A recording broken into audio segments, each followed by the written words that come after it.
നമ്മുടെ വീട്ടിൽ കപ്പയൊക്കെ മേടിക്കുന്ന ആൾക്കാരാണല്ലേ. അപ്പോൾ കപ്പ മേടിച്ചിട്ട് ആ തൊലി മിക്കവാറും നമ്മൾ വലിച്ചെറിയാറാണ് പതിവ്.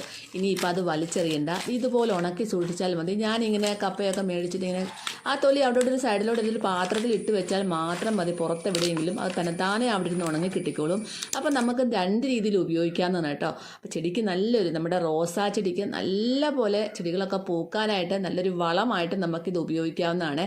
അപ്പോൾ നമ്മുടെ ചെടിയിലൊക്കെ നന്നായിട്ട് പൂക്കളും പുതിയ തളിർപ്പുകളും മൊട്ടുകളും ഒക്കെ വരാൻ സഹായിക്കുന്ന നല്ലൊരു വളമായിട്ട് തന്നെ നമ്മുടെ ഈ കപ്പത്തൊലി ഉപയോഗിക്കാം കേട്ടോ. അപ്പോൾ വീഡിയോയിലേക്ക് പോകുന്നതിന് മുമ്പായിട്ട് ഇതുവരെയും എൻ്റെ ചാനൽ സബ്സ്ക്രൈബ് ചെയ്യാത്ത പുതിയ കൂട്ടുകാരുണ്ടെങ്കിൽ പ്ലീസ് ഒന്ന് സബ്സ്ക്രൈബ് ചെയ്യാൻ മറക്കല്ലേ. വീഡിയോ ഇഷ്ടമായിട്ടുണ്ടെങ്കിൽ ഒരു കുഞ്ഞു ലൈക്ക് തരാനും മറന്നുപോലെ കേട്ടോ. നമ്മളിപ്പോൾ ഒരുമാതിരി നല്ല വെയിലുള്ള സമയമാണിപ്പോൾ. അപ്പോൾ നമുക്ക് നല്ലൊരു വളം തന്നെ നമ്മുടെ ചെടി റോസാ ചെടിക്കൊക്കെ കൊടുക്കാം. എന്നാൽ മാത്രമേ പുതിയ തളിർപ്പുകളും പുതിയ മൊട്ടുകളും ഒക്കെ ഉണ്ടാവത്തുള്ളൂ. ഇത് ഞാൻ നേഴ്സറിയിൽ നിന്ന് വാങ്ങിച്ച റോസയായിരുന്നു. അപ്പോൾ അതൊന്ന് റീപോർട്ടൊക്കെ ചെയ്തിട്ട് വെച്ചിട്ട് അതിലെല്ലാം പൂക്കൾ ധാരാളമായിട്ട് വരുന്നുണ്ട്, പുതിയ തളിർപ്പുകൾ വരുന്നുണ്ട്. കുറച്ച് റോസ 3-4 റോസയോളം ഞാൻ പുതിയ ചട്ടിയിലേക്ക് മാറ്റി റീപോർട്ട് ചെയ്ത് വെച്ചിരുന്നു. അതിലെല്ലാം പൂക്കൾ ഉണ്ടാവുന്നുണ്ട്, നല്ല നല്ല തളിർപ്പുകളൊക്കെ ഉണ്ടാവുന്നുണ്ട്.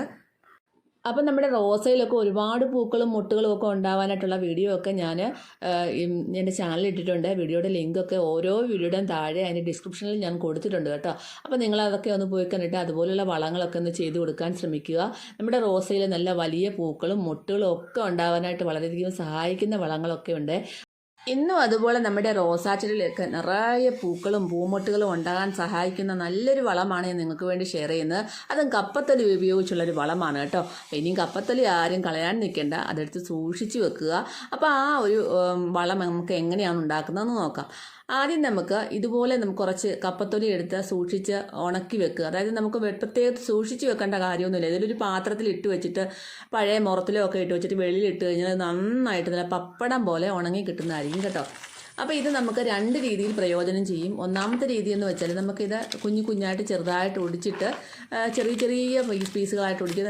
കൈ കൊണ്ട് ഉടച്ചാൽ തന്നെ നല്ലപോലെ പൊടിഞ്ഞു വരും, അത്യാവശ്യം പൊടിച്ചു വരും. അപ്പോൾ തന്നെ ഇത് ഇങ്ങനെ ഉണ്ടാക്കിയിട്ട് നമുക്ക് പോട്ടി മിക്സ് ആയിട്ട് നമുക്ക് ഏത് ചെടി നടാനായിട്ടും പച്ചക്കറി നടാനായിട്ടും എല്ലാം ഇത് നല്ലൊരു പോട്ടി മിക്സ് ആയിട്ട് നമുക്ക് ഉപയോഗിക്കാം.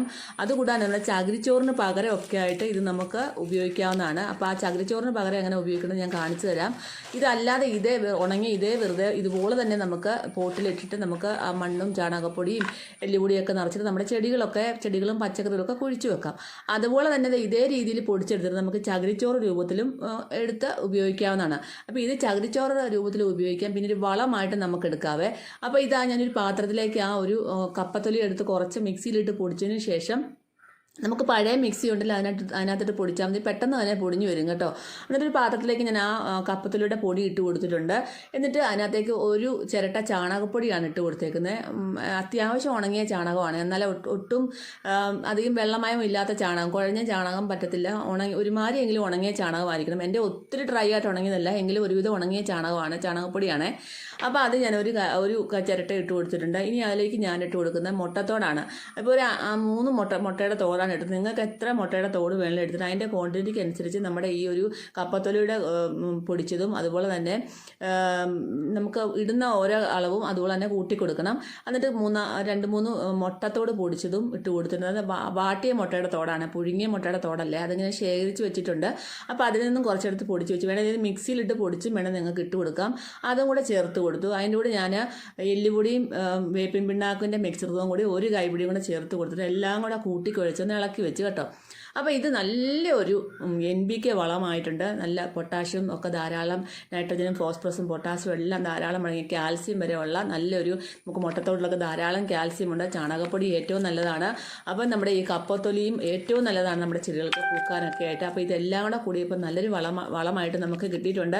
അപ്പോൾ ഞാൻ എൻ്റെ റോസയുടെ ചുവട്ടിലാണ് ഇട്ട് കൊടുക്കുന്നത്. ഇതെല്ലാം കൂടെ മിക്സ് ചെയ്തിട്ട് നന്നായിട്ട് ഇളക്കി ഒന്ന് തടമൊക്കെ എടുത്തിട്ട് അതിൻ്റെ ചുവട്ടിലോട്ട് നമുക്ക് നന്നായിട്ട് ഇട്ട് കൊടുക്കാം. ഇത് ഏത് ചെടികൾക്കും നമുക്ക് കൊടുക്കാവുന്നതാണ്. നമുക്ക് തന്നെ ഈ ജറവറ ചെടിക്കൊക്കെ കൊടുത്തപ്പോൾ തന്നെ നല്ലതായിട്ട് വലിയ പൂക്കളൊക്കെ കിട്ടി. അപ്പോൾ നമുക്ക് ഏത് ചെടികൾക്കും കൊടുക്കാം.